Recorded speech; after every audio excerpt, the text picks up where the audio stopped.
LEGO Fortnite is one of those unexpected collaborations you would have never guessed would happen. Honestly, the launch of this game has been so confusing and cryptic even for die-hard LEGO fans who are usually in the know about major news involving collaborations.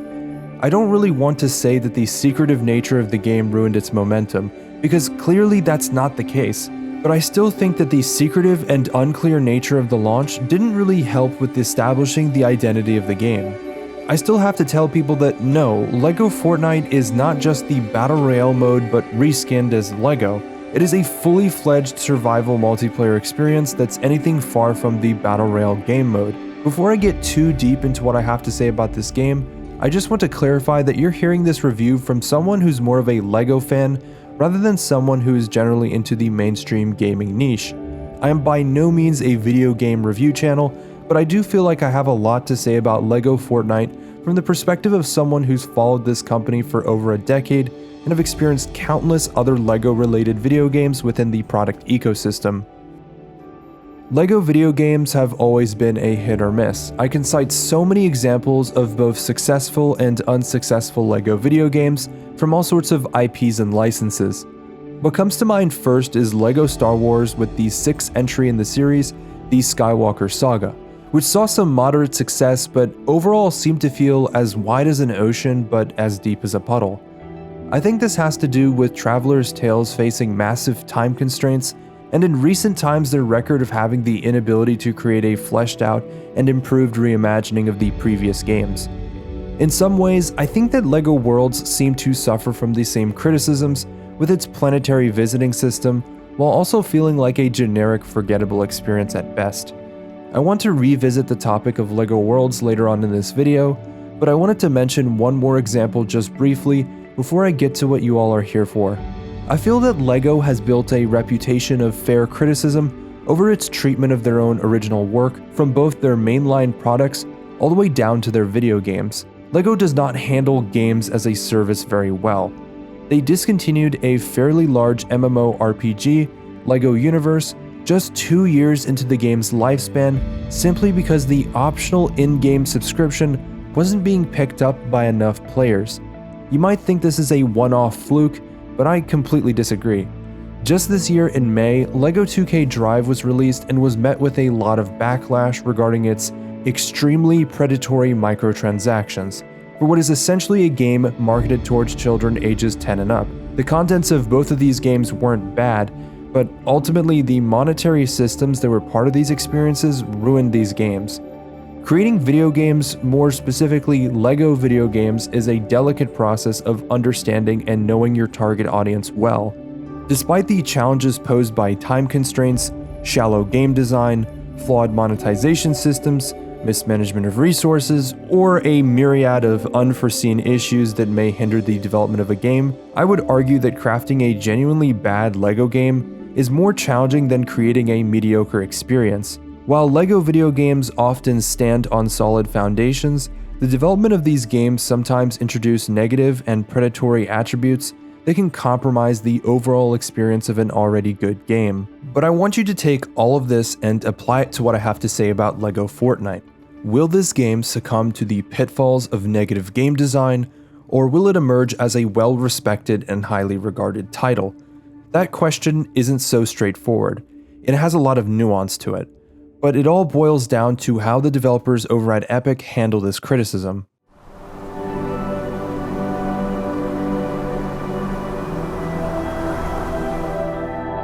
The game starts you off in the Grass Plains, where you'll meet an NPC that's kind of like a basic guide to the game. Every time I've started up a world, it's either Cuddle Team Leader or Bright Bomber.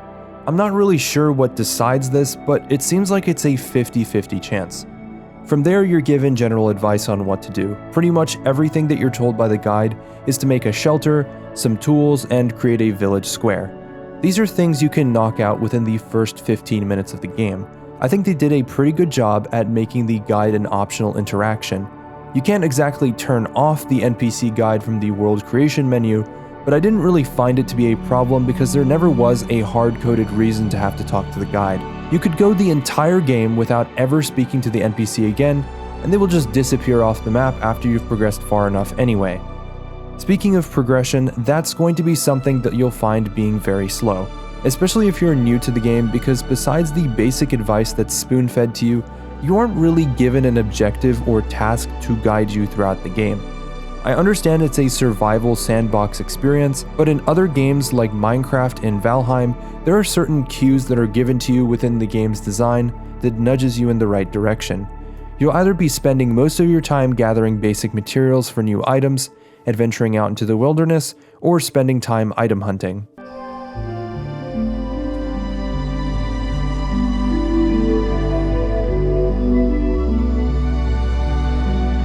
Exploring in this game is actually super fun. I think that there are definitely a lot of random interactions with enemies, loot drops, buildings, and terrain dynamics that make the game just interesting enough to keep playing.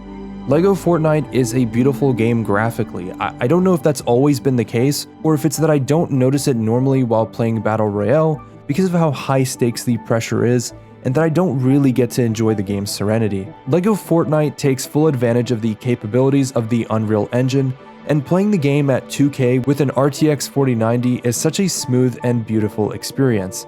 Regardless of your opinion on Epic and Tencent, you have to admit that the Unreal Engine produces simultaneously one of the most polished, stable, and aesthetically pleasing experiences.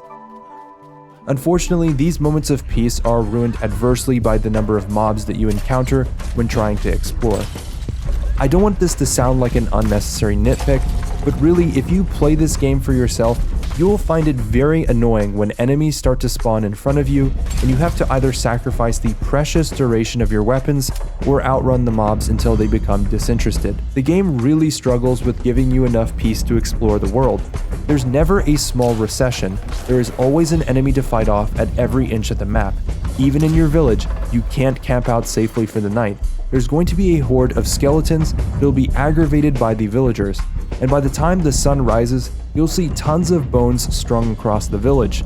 This wouldn't be an issue if it wasn't for the fact that items don't naturally despawn within a given amount of time, but it becomes a chore to pick them up and dump them away from the village square. I wish there was some sort of game mechanic that lets you assign villagers to become defenders, or have an upgrade to the village square that repels the mobs passively. It should be an option to be able to camp out for the night and not have to worry about engaging with enemies for those who prefer a more passive early game playstyle. The village system is simple. I don't really have any complaints about it. Every day a new visitor will appear in your village, and if you have enough beds and a good reputation, you can invite them to stay with you.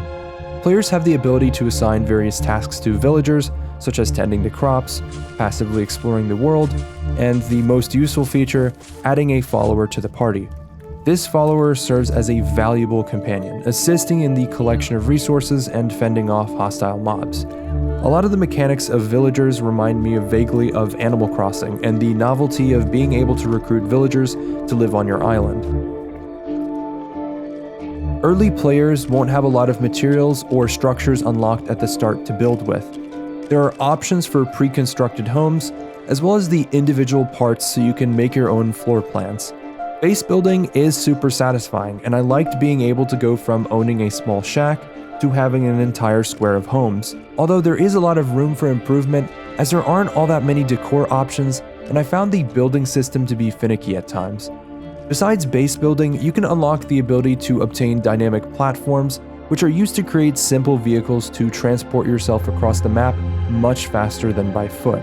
I have a lot of problems with this feature though. I feel like it wasn't ready to be implemented into the full game. I've seen so many guides on how to make a steering car by glitching out the game's collision physics and button connection mechanics to nestle thrusters and buttons together. Players have found solutions to the steering issue by manipulating the game's mechanics essentially. Unfortunately, the game lacks the ability to assign buttons to individual thrusters, causing all thrusters to activate simultaneously when a button is pressed. It would be beneficial if the game allowed for more direct connections between buttons and thrusters, or provided a more streamlined solution for steering mechanics. The problem with the vehicle creation in this game is a common theme with my problem with this game overall. There are a lot of cool features like vehicle building, but they suffer from not being fully rationalized or play-tested. I'd argue this is probably the worst game mechanic in the game because it has such a cool premise, but it's so poorly implemented. I get that this game will be receiving updates, but this is something that should have been given to us from the beginning. What is a LEGO video game without good building mechanics? Another huge component of the game is combat. I touched on it a bit briefly with just how oversaturated the amount of enemies appearing felt, but I never got into the actual combat experience. I feel that enemies are really easy to trick if you spam the dodging maneuver, as they'll basically be rendered useless because they have no way to counter dodge.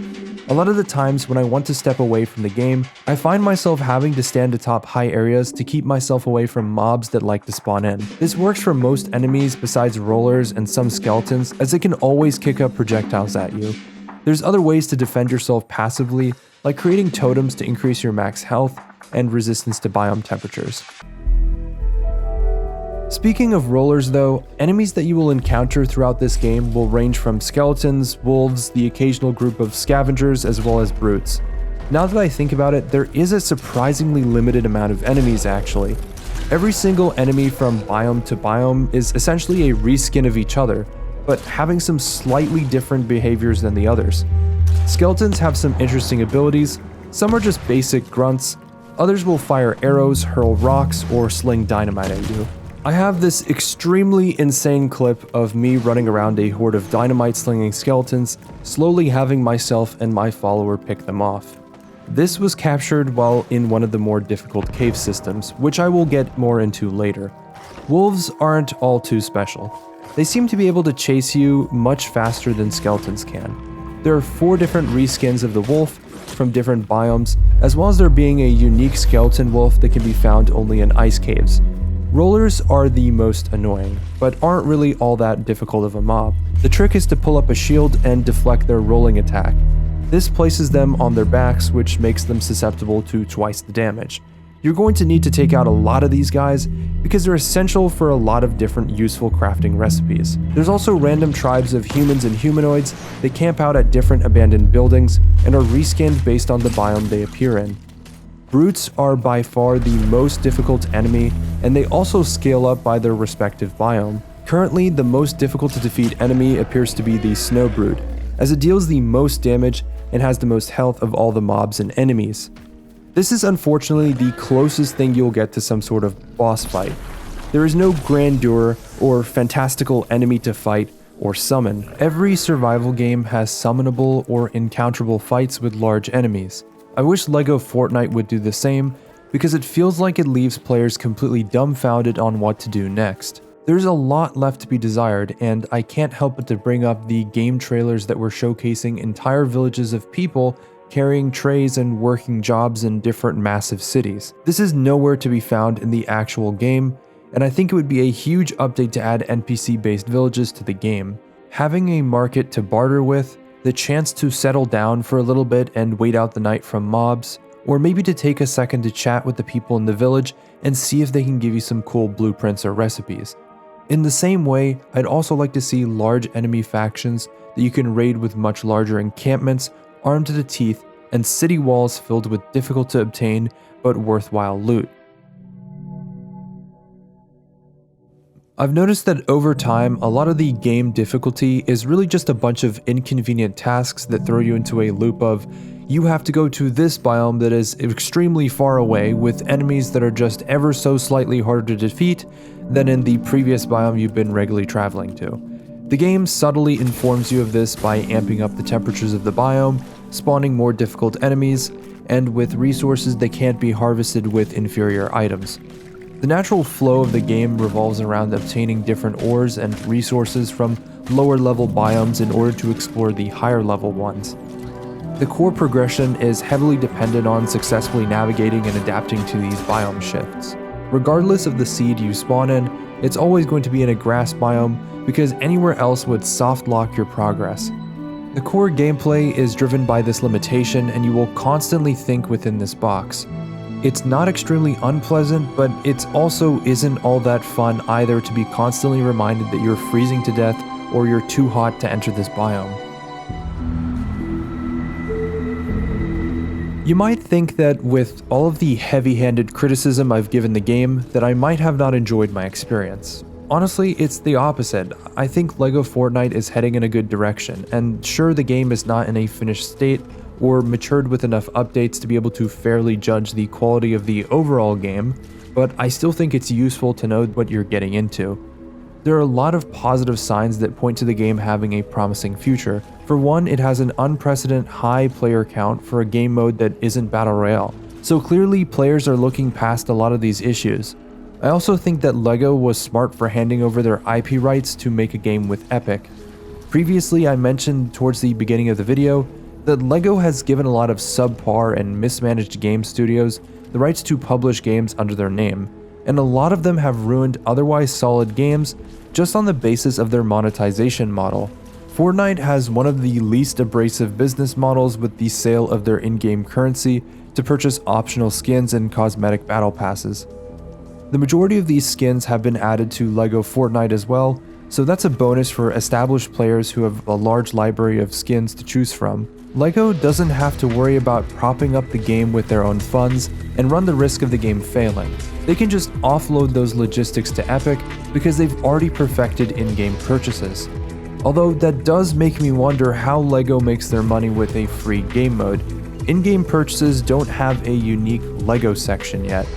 Although I'd wager that later on there will be a LEGO Fortnite cosmetic section that'll be exclusive to the game mode that LEGO would take a cut from, just like what they're doing with the festival and racing game modes. Although we were never promised an entirely finished game, LEGO Fortnite will continue to receive incremental patches and updates with new content being added. Actually, there is a LEGO Ninjago event that is supposed to happen in early 2024, so I guess we'll wait and see how that goes. Only time will reveal how well this game will evolve and establish itself.